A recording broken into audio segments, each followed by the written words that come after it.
Eh, Assalamualaikum warahmatullahi wabarakatuh. Hamdan wa syukranillah, salatan wa salaman daimaini mutalazimaini ala Rasulillah wa ala alihi wa sahbihi wa man tabi'ahu ilal huda wa wala wa la hawla wa la quwata illa billah. Segala puji hanya bagi Allah Subhanahu wa taala atas segala rahmat dan hidayahnya. Selawat dan salam bagi Nabi kita Muhammad SAW. Mudah-mudahan kita bisa meneladani kemuliaan akhlaknya. Di kesempatan ini kita bertemu lagi dalam kajian Islam Kafah dengan tema filsafat. Saya menamainya dengan filsafat hidup.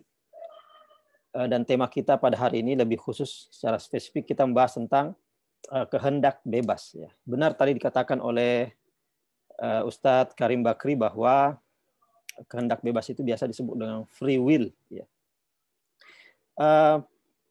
Tapi sebelumnya mari kita mendoakan ya teman-teman kita yang mungkin sedang sakit, kemudian agar segera diberikan kesembuhan, dan teman-teman kita yang sehat agar dijaga kesehatannya, termasuk kita sendiri, dengan membaca surah Al-Fatihah. A'udzubillahi minasyaitonirrajim. Bismillahirrahmanirrahim. Alhamdulillahirabbil alamin arrahmanir rahim maliki yaumiddin. Iyyaka na'budu wa iyyaka nasta'in. Ihdinas siratal mustaqim. Siratal ladzina an'amta 'alaihim ghairil maghdubi 'alaihim waladdallin. Ya, saat kita membaca surah Al-Fatihah itu kata seorang ulama itu seperti ngobrol ya, seperti berbicara dengan Allah Subhanahu wa taala. Ya, dimulai dengan bismillahirrahmanirrahim atau ada yang memulai dengan a'udzubillahi minasyaitonirrajim. Kemudian kita membaca alhamdulillah. Jadi seperti kita dialog langsung dengan Allah, mengatakan segala puji bagi Engkau ya Allah. Alhamdulillahirabbil alamin. Kemudian kita membaca Ar-Rahmanir Rahim. Ar-Rahmanir Rahim, Maha Pengasih lagi Maha Penyayang. Di saat itu kita bisa menyelipkan doa kita. Ya. Doa kita apa? Ya, karena Allah Maha Pengasih dan Penyayang, maka kita meminta kasih sayangnya buat kita, buat keluarga kita, buat teman-teman kita, buat guru-guru kita, bagi yang buat murid-murid kita, dan seluruh jami'il muslimin al muslimat wal mu'minin mu'minat, baik yang sudah wafat maupun masih hidup. Jadi kita selipkan doa ketika kita membaca Ar-Rahmanir Rahim. Demikian pula ketika kita membaca Maliki Yaumiddin, kita juga selipkan doa ya, bahwa ya Allah, Engkau adalah penguasa ya, hari akhir, hari pembalasan. Ya, iyyaka na'budu wa iyyaka nasta'in. Ya, jelas ini juga doa bahwa ya Allah, dalam kehidupan dunia ini maupun di kehidupan akhirat, hanya Engkau yang kami sembah dan hanya Engkau yang kami mintai pertolongan. Kita menyembah Allah di dunia, Allah Tuhan kita di dunia, dan juga Tuhan kita di akhirat. Karena itu di dunia Allah tempat kita meminta satu-satunya, dan di akhirat juga demikian. Ihdinas siratal mustaqim, ya, beri petunjuk jalan yang lurus. Ya, apapun yang kita lakukan mendapatkan rahmat dari Allah Subhanahu wa taala. Kita berdoa seperti itu. Siratal ladzina an'amta 'alaihim ghairil maghdubi 'alaihim waladdallin. Jalan siapa? Jalan mereka yang diberi nikmat. Siapapun yang diberi nikmat, dan bukan jalan mereka yang dimurkai oleh Allah Subhanahu wa taala. Jadi yang saya ingin katakan adalah ketika kita membaca surah Al-Fatihah, kita itu seperti berdialog ya. Sambil berdialog kita memuji, sambil berdialog kita menyelipkan doa-doa untuk kita dan juga orang-orang selain kita. Ya, kita lanjutkan. Tema kita hari ini adalah kehendak bebas. Ya, secara intuitif atau perasaan kita, ya kita itu merasa memiliki kehendak bebas. Mengapa kita mengatakan demikian? Karena kita merasa ya bisa memilih apa yang hendak kita katakan. Misalnya saya mau mengatakan ini, saya mengucapkan salam, ya saya ucapkan salam. Kemudian kita juga bisa memilih apa yang hendak kita lakukan. Ya, saya misalnya mau ikut pengajian Islam Kafah, atau saya tidak ikut pengajian Islam Kafah, atau saya ikut pengajian yang lain dan sebagainya. Jadi ada perasaan bahwa kita itu bebas memilih. Namun di dalam agama ya dan sains, itu ada perdebatan tentang kehendak bebas ini. Perdebatan apa? Ya, perdebatan yang mempertanyakan apakah kita benar-benar bebas atau tidak benar-benar bebas. Maksudnya yang dimaksud dengan bebas di sini adalah apakah kita benar-benar melakukan sesuatu yang kita lakukan atau mengatakan sesuatu yang kita katakan terlepas sama sekali dari kontrol, ya. Kontrol apa? Kontrol sesuatu yang berada di luar kita. Ya, jadi kita melakukan atau mengatakan atau apapun sesuatu dan itu terjadi karena benar-benar berada dalam kontrol kita. Ataukah kejadian itu baik perkataan kita maupun perbuatan kita itu terjadi di luar kontrol kita atau penyebabnya di luar kontrol kita. Katakanlah misalnya kita berkata sesuatu, kita merasa bebas. Tapi benarkah penyebab kita mengatakan sesuatu itu benar-benar berada dalam kontrol kita? Sebabnya, ya. Bukan hanya perbuatannya, tapi sebab kita melakukan itu. Apakah berada dalam kontrol kita? Karena itulah terjadi perdebatan. Bahwa ada yang mengatakan kita benar-benar bebas.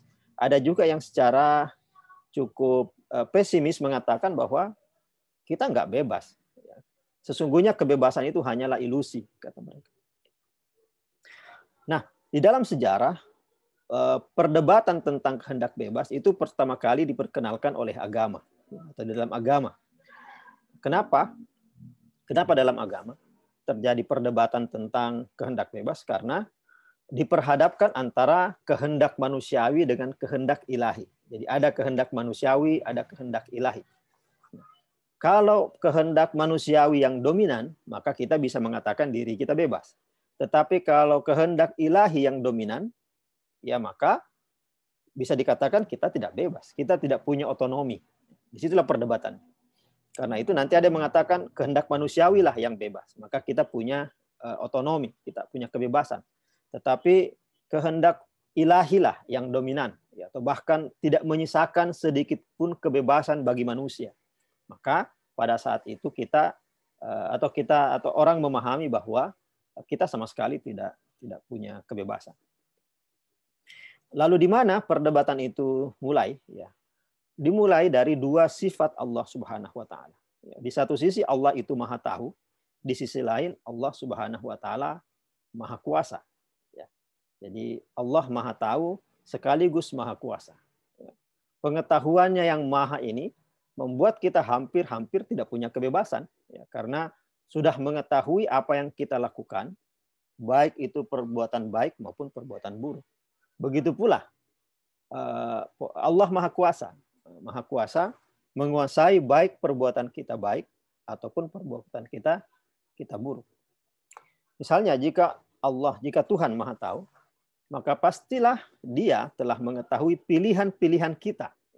Yang kita katakan bebas itu kan kita merasa punya pilihan, tapi Allah pasti atau Tuhan pastilah sudah Maha Tahu pilihan-pilihan kita sebelum kita memilihnya. Lalu jika demikian, di manakah kebebasan itu? Allah sudah mengetahuinya atau Tuhan sudah mengetahui. Yang kedua, jika Tuhan Maha Kuasa, maka perbuatan kita pastilah ditentukan, ya, oleh kuasanya. Sebagaimana kekuasaan Allah itu memang meliputi seluruh makhluk. Jadi ya begitu. Kalau Allah Maha Kuasa, maka kita juga tidak punya ruang kebebasan. Karena setiap perbuatan kita, setiap perkataan kita, setiap tingkah laku kita berada dalam kuasa Tuhan. Nah, menghadapi problem tentang kehendak bebas ini, ya, dalam hubungannya dengan kemahatahuan Allah, Tuhan, dan kemahakuasaan Tuhan, ya seorang pemikir mengatakan, ya, bahwa oke lah, memang Allah Maha Tahu, Allah Maha Kuasa, tetapi manusia masih punya pilihan. Pilihan itu meskipun kecil ada. Apa itu? Manusia diberi kebebasan untuk menerima. Ya. Jadi kebebasan untuk menerima atau menolak. Nah, misalnya kejadian apapun yang terjadi pada dirinya. Jadi kejadian apapun yang terjadi pada manusia punya pilihan apa? Pilihan untuk menerima atau menolak atau melawannya, ya, melawannya. Nah, yang lain adalah dengan demikian, dengan menerima atau menolak, maka manusia punya pilihan ya, untuk berada dalam rahmat Allah atau Tuhan, atau tidak berada dalam rahmat Tuhan. Kalau Allah Subhanahu wa taala kita terima apa yang diberikan pada kita, ya kita bebas menerimanya, maka kita berada dalam rahmat Allah.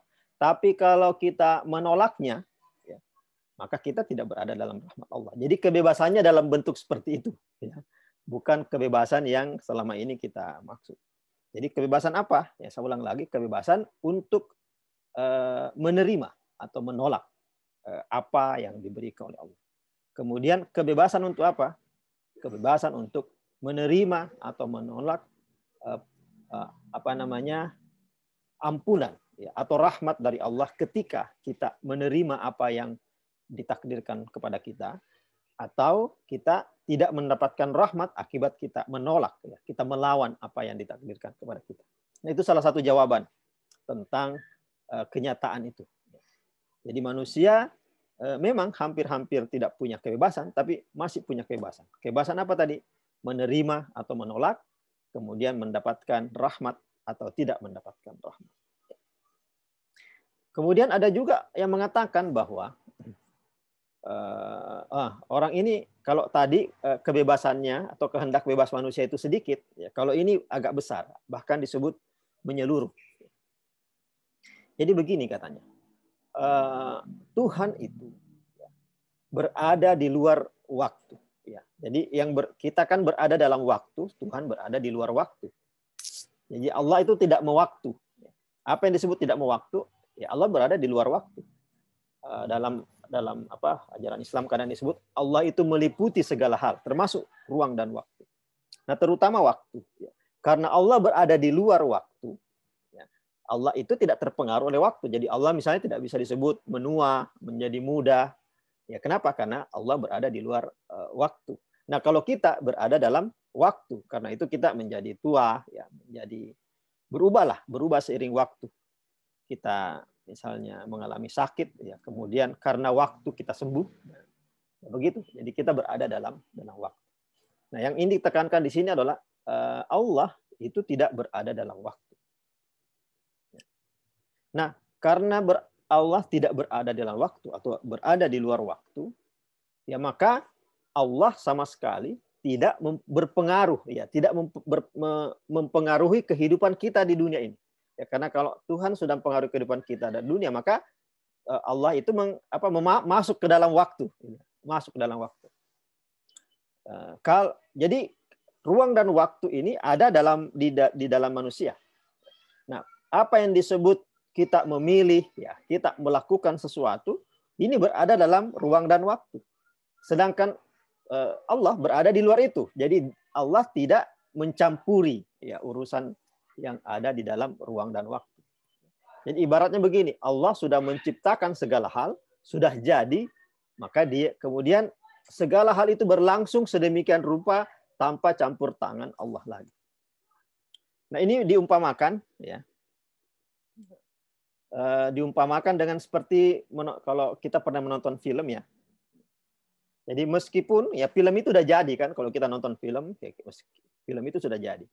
Meskipun kita melihat, ya, kemudian mengetahui kejadian di dalam film, ya kita tidak berkuasa, ya, untuk mempengaruhi jalannya cerita film itu, ya kan?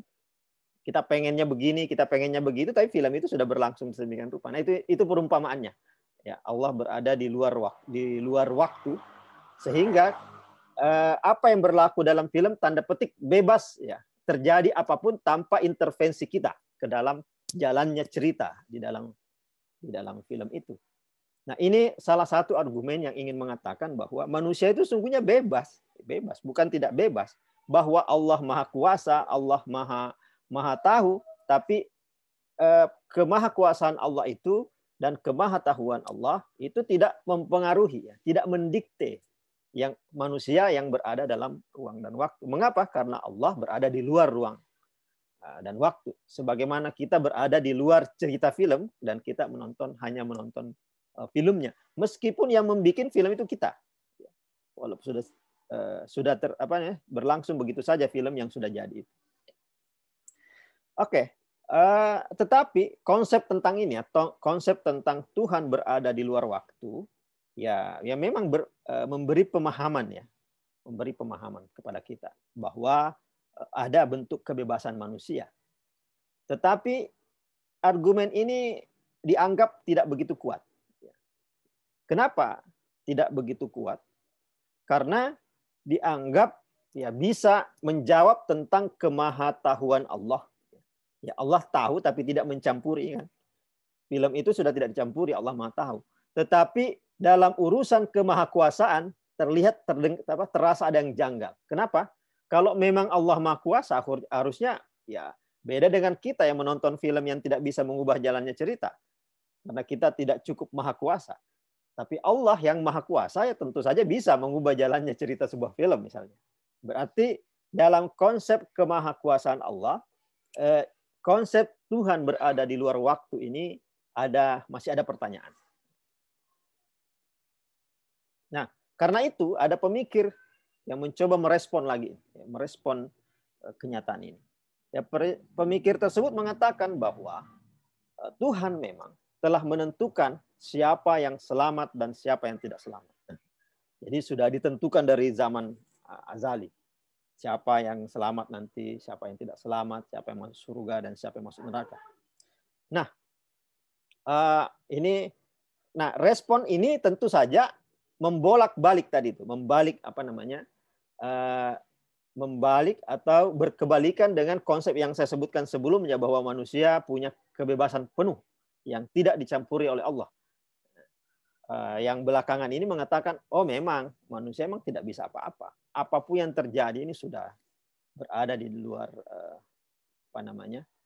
di luar kuasa kita sebagai manusia. Karena itu kita ini ibarat wayang saja. Nah ini dinamika perdebatan tentang kehendak bebas manusia yang dihubungkan dengan kenyataan bahwa Tuhan atau Allah Maha Kuasa dan Allah Maha Tahu. Oke, kita sudahi perdebatan itu. Maksudnya begitulah dinamikanya. Tetapi yang ingin saya katakan adalah semua perdebatan yang saya sebut tadi, konsep-konsep yang saya sebut tadi, itu terjadi di dalam keyakinan beragama. Keyakinan beragama. Hanya dalam keyakinan beragama atau keyakinan kita bertuhan, terjadi perdebatan itu. Bagaimana mana yang dominan antara kekuasaan manusia dengan kekuasaan Allah.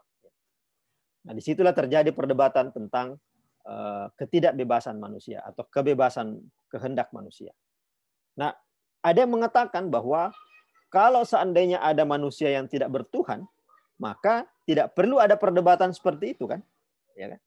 Tidak perlu ada perdebatan tentang mana yang lebih dominan, kekuasaan Allah dengan kekuasaan manusia. Ya. Jadi tidak perlu ada Jabriyah dan Qadariyah. Ya. Tidak ada Jabriyah dan Qadariyah di dalam hal ini. Kenapa? Ya karena tidak ada Tuhannya, tidak bertuhan. Oke, tapi saya ingin mengatakan demikian bahwa walaupun tidak bertuhan, sesungguhnya perdebatan tentang ketidakbebasan manusia atau kebebasan manusia atau kehendak bebas itu juga ada di luar konsep berketuhanan. Ya. Bukan hanya berada dalam konsep berketuhanan. Dalam konsep yang tidak berketuhanan pun terjadi perdebatan itu. Ya, tetapi tentu saja perdebatannya bukan memperhadapkan antara kekuasaan Tuhan di satu sisi dan kekuasaan manusia di sisi lain. Seperti ini contohnya. Jadi revolusi sains ya sejak abad ke-17 memberikan. Kalau revolusi sains ini kan tentunya bukan tentang agama, bukan tentang ketuhanan. Tetapi tetap ada perdebatan tentang kebebasan manusia. Ya, penemuan sains ya dari abad ke-17 itu malah membuktikan bahwa betapa tidak bebasnya manusia. Tidak bebasnya manusia. Dasarnya adalah pemahaman bahwa pergerakan materi, ya, apapun gerakan materi, pasti selalu ditentukan atau disebabkan oleh keadaan material sebelumnya. Atau kondisi sebelumnya. Jadi tidak ada materi yang bergerak tanpa ada pemicunya dari materi yang lain.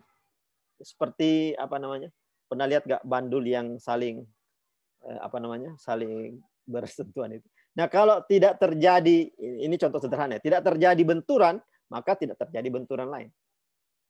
Jadi bandul itu akan diam saja.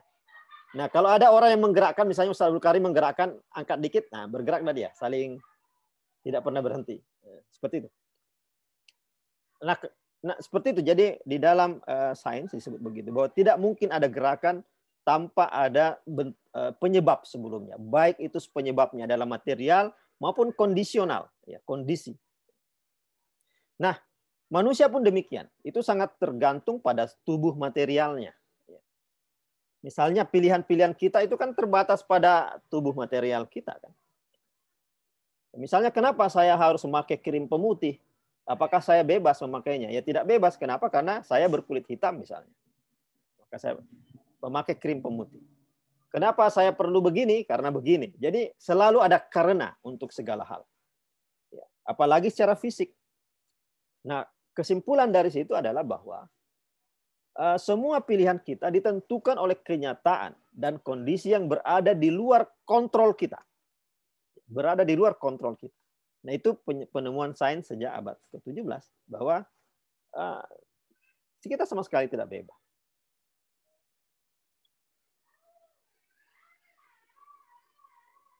Karena itu sampai ada yang mengatakan kebebasan itu hanyalah ilusi. Oke, kita lanjutkan perdebatan tentang ketidakbebasan ini. Yang ini bukan tentang agama, ya, tentang selain agama. Kenyataan dunia fisik yang kasat mata, ya, yang kita lihat ini, misalnya saya melihat Ustaz Abdul Karim, ya, dengan wajahnya seperti itu, dengan pemakaian kacamatanya. Kira-kira Ustaz Abdul Karim itu bebas nggak memakai kacamata? Atau ditentukan oleh kondisi yang ada di luarnya?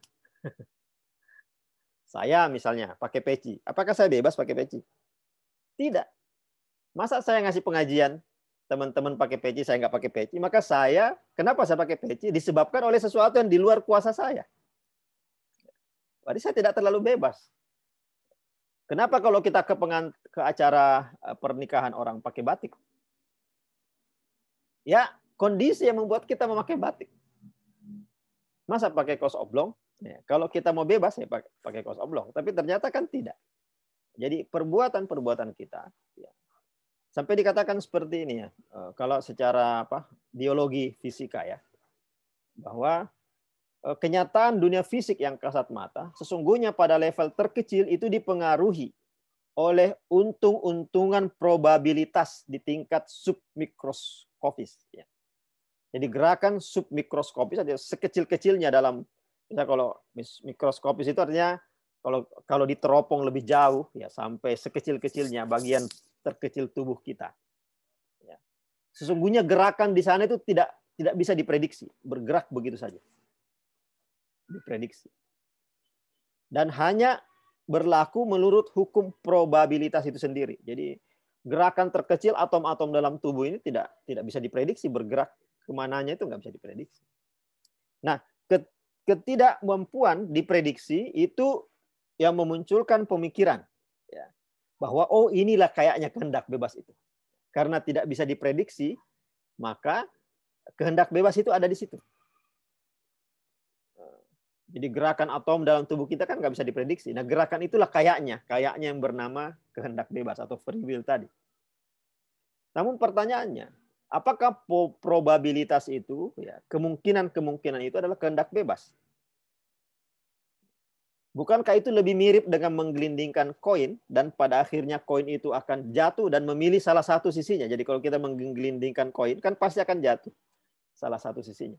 Apakah itu kebebasan? Ya, probabilitas. Apakah kalau itu probabilitas? Oke. Tapi apakah itu kebebasan? Sesungguhnya kan tidak bebas. Koin itu pasti jatuh di salah satu sisinya kan? Ya, atau dia berdiri sendiri, tidak jatuh, bisa juga. Tapi pilihannya cuma itu, jatuh atau tidak jatuh. Nah, kalau jatuh pasti akan memilih salah satu sisinya. Kalau itu yang menjadi dianggap kebebasan, sepertinya itu bukan kebebasan. Karena ya, koin itu hanya punya dua sisi, tidak punya pilihan lain untuk jatuh dalam bentuk yang lain. Nah, akhirnya teori tentang probabilitas ini yang ingin mengatakan manusia itu bebas juga agak rapuh. Namun para pejuang kehendak bebas, tetap terus mencari argumen tentang kebebasan manusia. Nah, salah satu caranya adalah memisahkan antara pikiran dengan fisik. Ada teori yang mengatakan seperti itu. Dia mengatakan bahwa dari sisi fisik tidak ada ruang kehendak bebas memang. Ya, fisik kita ini benar-benar dideterminasi oleh ruang dan waktu. Kita tidak bisa menolak, pasti akan semakin lama akan semakin menua. Nggak mungkin kita keluar dari situ. Ya, kita tidak mungkin berada di dua tempat pada waktu yang sama. Tubuh kita dibatasi oleh ruang. Nah, sampai dia mengatakan bahwa fisik kita benar-benar tidak bisa bebas. Ya. Tetapi ternyata kita bukan hanya punya fisik, tapi kita juga punya pikiran. Nah, bagi orang yang memperjuangkan kehendak bebas ini mengatakan bahwa di dalam bentuk pikiranlah orang bebas. Ya, fisik mungkin terbatas, tapi pikiran bisa melanglang buana kemana-mana. Nah, itu yang mengatakan bahwa fisik dan pikiran adalah dua hal yang nyata dan kemudian kedua-duanya terpisah.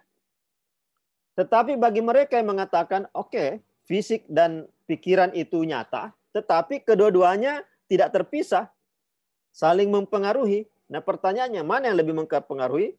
Ada yang mengatakan fisiklah yang mempengaruhi. Nah, kalau fisik yang mempengaruhi, maka tentu saja kita tidak bebas lagi dong. Kenapa? Tadi sudah dikatakan bahwa fisik tidak bebas. Nah, kalau fisik mempengaruhi pikiran, maka akhirnya pikiran yang tadi dianggap bebas pun tidak bebas juga. Contoh misalnya, lagi kurang enak lagi kurang enak badan. Ya. Kemudian karena kurang enak badan, mempengaruhi fisik, mempengaruhi pikirannya, menjadi tidak mood misalnya. Nah, itu kan berarti terpengaruhlah pikiran kita oleh fisik kita. Nah, kalau demikian, ya fisik tidak bebas dan membuat pikiran yang kita anggap bebas tadi ternyata menjadi tidak bebas. Nah, ada pula yang tidak memperhadapkan. Jadi ada yang mencari solusi lain. Ya, gimana solusinya? Begini katanya. Jadi sesungguhnya kehendak bebas itu tidak berhadapan dengan ketidakbebasan. Jadi kebebasan kehendak itu tidak diperhadapkan dengan ketidakbebasan. Ini bukan sesuatu yang berhadapan. Tetapi bagaimana solusinya? Dia mengatakan bahwa di dalam ketidakbebasan ada kebebasan. Jadi dia tidak berhadap-hadapan, tetapi saling menyatu. Jadi di dalam ketidakbebasan ada kebebasan. Ya, misalnya, ketika seseorang diperhadapkan pada dua pilihan, ya, lalu dia memilih salah satunya, maka itulah kehendak bebas itu. Meskipun kecil, ya itulah kehendak bebas. Nah, meskipun dalam kenyataan pilihannya itu tergantung kepada ya dua saja pilihan itu kan. Tidak bisa memilih yang lain. Tetapi sekecil-kecilnya ada kebebasan di sana. Apakah saya memilih ini atau memilih yang itu. Masalahnya, jatuhnya pilihan pada satu hal sangat mungkin ditentukan oleh sesuatu yang berada di luar kontrol kita. Ya, ketika kita memilih sesuatu, misalnya Ustadz Abdul Karim memilih jodoh misalnya, apakah dia bebas? Ya, sesungguhnya tidak bebas juga. Ada sesuatu yang mengontrol dia sehingga dia memilih itu. Misalnya dikontrol oleh ide dia tentang cantik misalnya. Ide dia tentang cantik itu kan diisi oleh pengalaman hidup dia di masa lalu kan. Masing-masing orang kan beda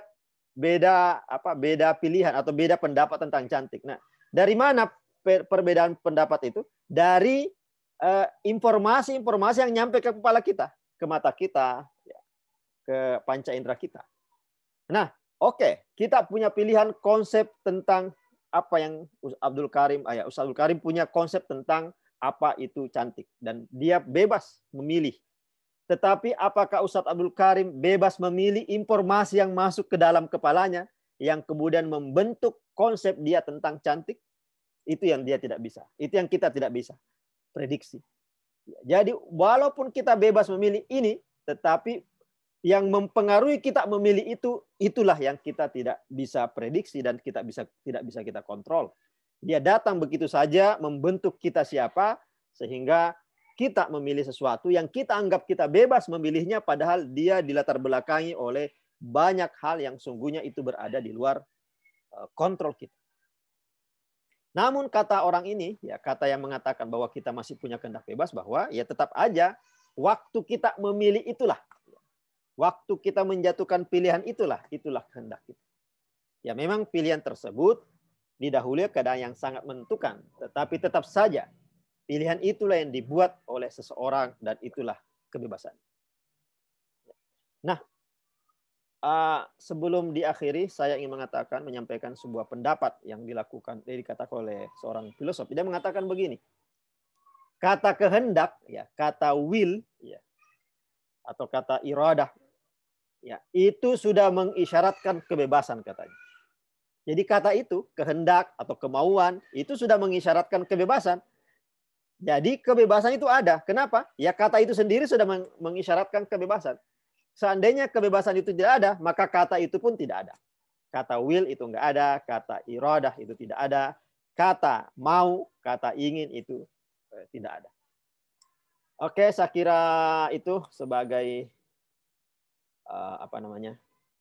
pengantar. Mudah-mudahan ada manfaatnya.